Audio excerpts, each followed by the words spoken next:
Hi guys, and welcome back to Chengi's World. I'm in my car. I have just come back from a shopping trip. Been shopping trying to get some groceries in. So I have just had this thing on my mind. I've so been wanting to do this video, and it has been like on my mind, and I didn't want to leave it another second, because I'm really pressing myself and challenging myself to talk about a subject when it is still very fresh in my mind, and still I still carry passion for it. So I wanted to talk to you guys today about relationship shifts. This is something that we tend to not understand, and then tend to create issues in relationships because we're not always aware or always cognitive of the fact that relationships by their very nature shift. And so I want to talk to you guys about relationship shifts, and I'll see you guys in just a minute. Before I continue, make sure you subscribe to this channel. I'm so excited. We are growing like a wildfire and the community is amazing. You guys are incredible. I love you to bits. And keep subscribing. And if you're new to this channel, join the party.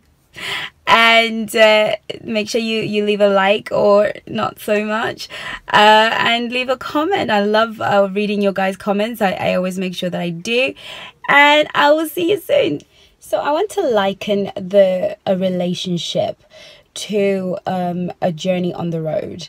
When we drive and we're going off to our destination, what happens is that no road is exactly the same. Sometimes on one road we are traveling at 50 miles an hour. Then we get to a turning in order for us to get to our destination, and on that road it is a 20-mile-an-hour road. So on the road of relationships, there's stages obviously in every relationship. It's starting from the time that you say hello to somebody. And this is really where, in the context of dating, a lot of us start to lose our rag, and we begin to show neediness when relationships begin to shift. So you guys were in a 100-mile-an-hour road. You met, you were excited, you were sharing everything, each other's life stories.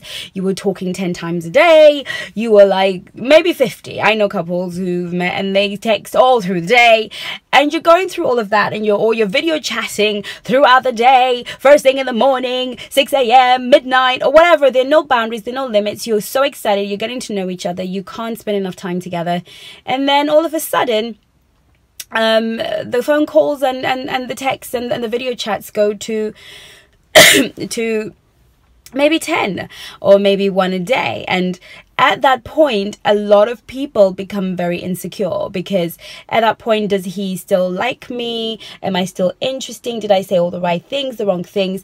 And whenever we allow that feeling, when the relationship shifts, to enter, we're going to start to make stupid decisions. We're going to start stalking that person, or we're going to start taking on the role of the masculine energy and start to chase that person. And usually at the point of the shift is usually when people decide whether they will carry on with the relationship or change it. Now, what happens in most relationships as they start off is everyone is going at 100 miles an hour, especially if the chemistry is right and you hit it off. Then you can't get enough of each other, because that is the bonding stage. That's the natural bonding stage that you need in order for a relationship to be truly established. But the funny thing about that stage is that it is a stage where you divulge so much more information in one short space of time that somebody, whilst you're not realizing, and you're vibing and exchanging information about yourselves, and he's gathering data on you, you're gathering data on him, and it's happening at such fast speeds.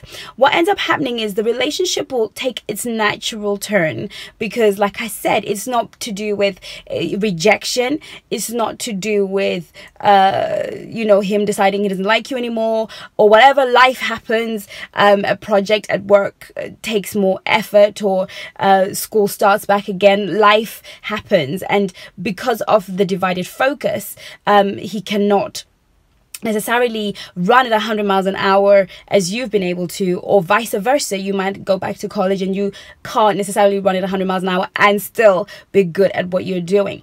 And at that stage, you've exchanged enough data, and it's also the stage where indeed that person is having to process data. And sometimes when you've exchanged so much data, and I hear a lot of this from you guys in the emails that you send me, that, you know, you were great, you were spending time together, you were 100 miles an hour, but what you didn't realize is in that time you were sharing a heck of a lot of data with the other person. And sometimes there is that thing where it's data overload, and that person has to evaluate the data that they have and decide whether or not they still want to be on this journey with you.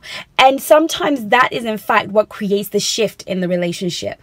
At this point, how you respond to that shift, you know, and I'm not talking about ghosting. I've done a video on ghosting. That's just, yeah, I'm talking about a shift where the person is still present, but the activity and the nature of your relationship changes. So you know that there's still that affection, this peace between you, but the way that you dealt with one another has shifted.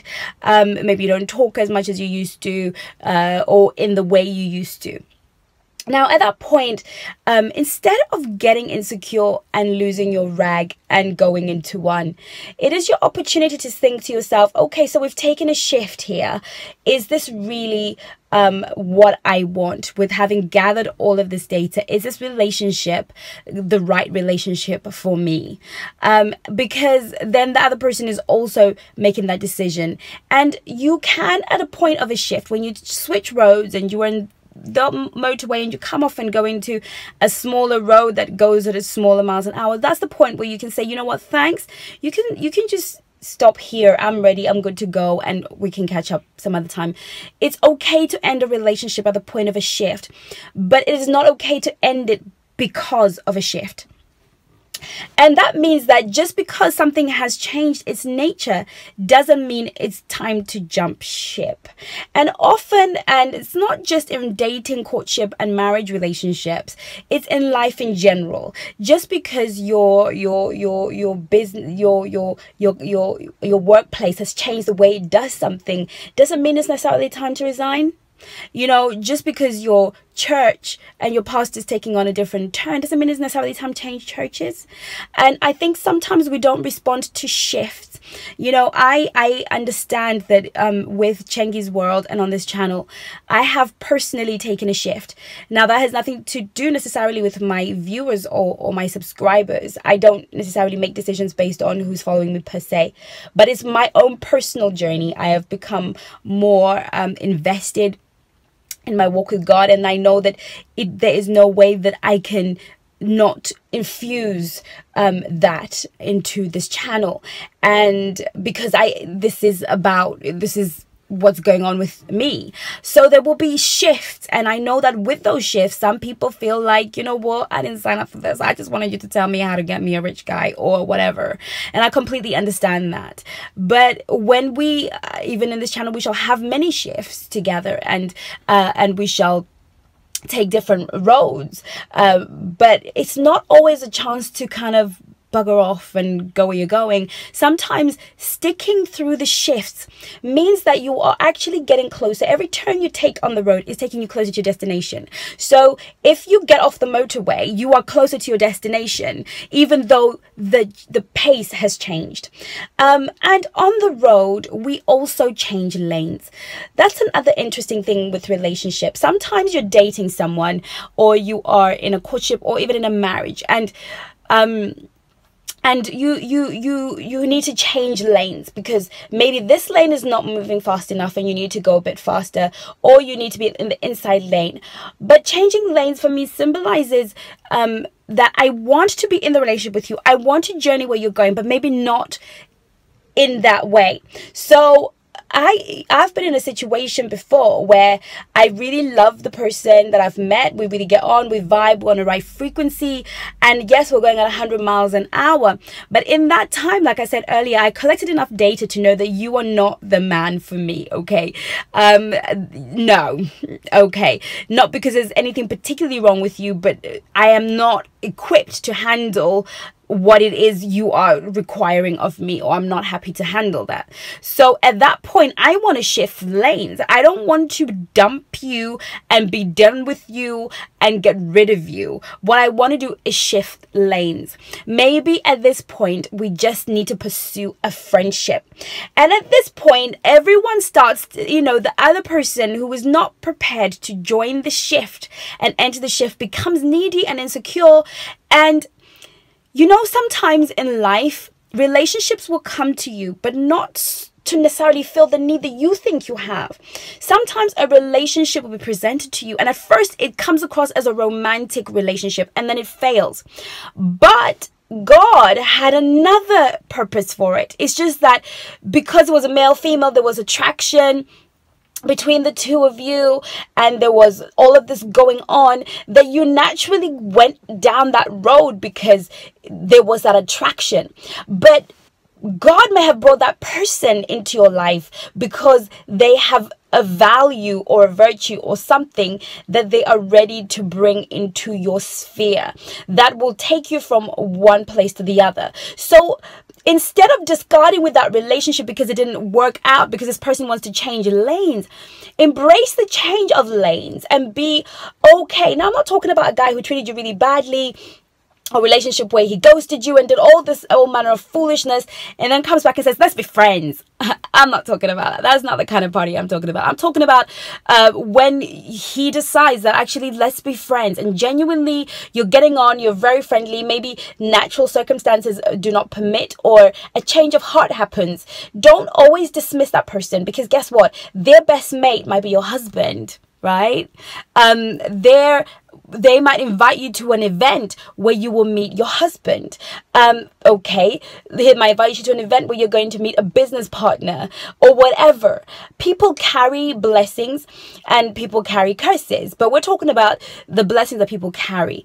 Just because it didn't work out romantically for us, and just because the attraction has changed and I want to change lanes, does not mean that you have become irrelevant to my life.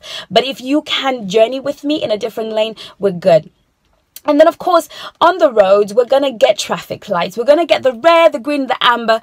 And sometimes we're going to have to stop the momentum of the relationship in order to respond to the signs that are ahead of us. So that means, on the road, there will be indicators that at this point, guys, you need to stop, sit down and have a conversation. The relationship has got to a stall pattern. It's got to, if it's saying green, you guys are good, keep going, keep your momentum.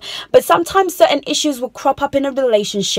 That means that they're creating a shift in that relationship, but that shift right now is for you to stop, because it's an amber, and amber is saying, look, you have a situation brewing in your relationship right now that just needs you to stop and have a conversation. And then there's the red light that says, okay, stop, just stop right now. And when we see the red light and we're driving in the natural world, we don't get annoyed. Of course we do, because nobody wants to stop their momentum, but we understand the rules of the road. And I want you guys to understand the rules of relationships, that there is a time when you have to stop. In a marriage, in a courtship, where you have to stop and talk. You are going at great momentum, but there is a higher authority and a higher power that's saying stop. So things just begin, therefore, to stop. So I really want to encourage you, because then there are times when you're driving and you are going good and you see roadworks, signs for roadworks. That means sometimes that, you are on a good road, you're good, you're traveling a good momentum, but there's something happening in your lives right now that require you to just go at a different pace, or to do something different. I've seen marriages fail and fall apart, because what we don't do in relationship is know when the shifts, recognize the shifts. Okay, I'm now in a relationship shift, dating situations where there's a shift. It's not that he's dumped you, it's not that he's not interested, there is a shift. I was talking to a friend of mine and she was like, oh, he doesn't speak to me. I was like, look, your relationship is going through a shift. He's still very present, he still very much loves you, but he cannot talk to you 50 times a day. And if you're still talking to 50 times a day at this stage of your relationship, well, you are super blessed, or there's something totally wrong. Okay. So sometimes, especially, and this one I want to say for married women or people who've been in relationships for a long time, because this is what happens is somebody decides, I'm going to go back to school. We've had our kids. We've settled down, and I've always wanted to do this degree. I've always wanted to learn how to play golf. I've always wanted to learn how to do something. And anytime somebody is in a learning process or about to take a shift, attention is moved away. And at this point, two things begin to happen. The other person starts to become needy, because of course there are going to be changes in administration of how you run your relationship. You know, of course there are going to be issues with him not being there as much as he wants, or your husband gets called into ministry and it's something that you did not expect when you guys got married. And of course there's going to be a sudden shift. But, you know, sometimes we're okay with that, but we are not ready to shift with that person. And what ends up happening is they go off and they do a degree, and the minds they start to hang with, the people they start to hang with, the golfing, the environment they're now exposed to is different from the one you have had. Now, what most women would do is sit around and decide, you know what? I'm just going to continue on my road, and I'm not going to shift with you. I'm not going to show any interest in your golfing. I'm not going to show interest in your degree. I'm not going to participate and join you in ministry. I am not going to I'm just gonna let you do that, and that's gonna be supportive. I'm just gonna go to work. I'll support us. I'll do my part, whatever it is that you feel you need to do. But then you don't show investment. Now, let me tell you something, girls. If you're in a situation and your man is about to shift and take on, you better, if he's about to do a master's and you don't have a first degree, girl, you better go get you a first degree. Okay, if your man is about to take on golf, how about you go with him? And even if it's something that he wants to do on his own, at least understand the game. Okay, so a lot of what happens is that we don't shift, and shifting with someone sometimes is showing interest in the thing that they do or the thing that they're passionate about in this season. And so many women sit back and decide, well, that's his thing, he wants to do that. And even in a dating relationship, if you meet a guy and is into cars and you're not into cars, it's not okay for you to not show interest or grow and understand. You know, I dated a guy who was into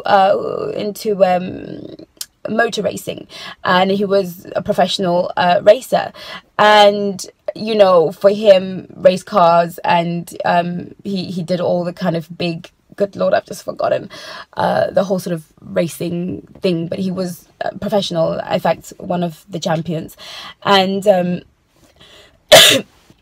he did really well and had all these race cars. And I realized that if I'm going to date this person, I need to understand something about motor racing. I don't necessarily need to know what is what. So I started to watch God, my mind is just gone. But you know what I mean, the motor racing thingies with a friend of mine who's totally into it. And I said, okay, so what does that mean then, and how does that work? So when I'm having conversations with him, I am allowing myself to be in a position where I am now shifting with him. And you know, one of the things he said to me is, you know, his ex-girlfriend just didn't understand the fact that when he's racing, he needs to be able to you know, the Grand Prix, that's what I was thinking. So I'd watch the Grand Prix and sort of get to know the personalities in there, because I knew that's what he did, that's where he was going, that was his career. So you know, she said she didn't understand. And so many relationships end because sometimes as women, we're lazy. Look, when you meet your man, show interest in what he does. From dating to, if you feel like this guy, I want to stick around, even if he's a banker and you're a beauty consultant, baby girl, you best know something about the stock market. You better know something about banking. Okay, so what I'm saying in this video is that relationships shift. And if we're going to succeed in them, we have to shift with them. And we have to be cognizant and recognize when there's a situation that is requiring a shift. That a shift is not necessarily the end of a relationship. So guys, I really hope that this was really helpful, and I hope that you're going to be able to make the shift in your relationships, not just with your romantic relationships, but with every relationship in your life. Don't be afraid of change. Keep growing. No fear. Love you lots, and take care of yourself. See you guys soon. Bye bye now.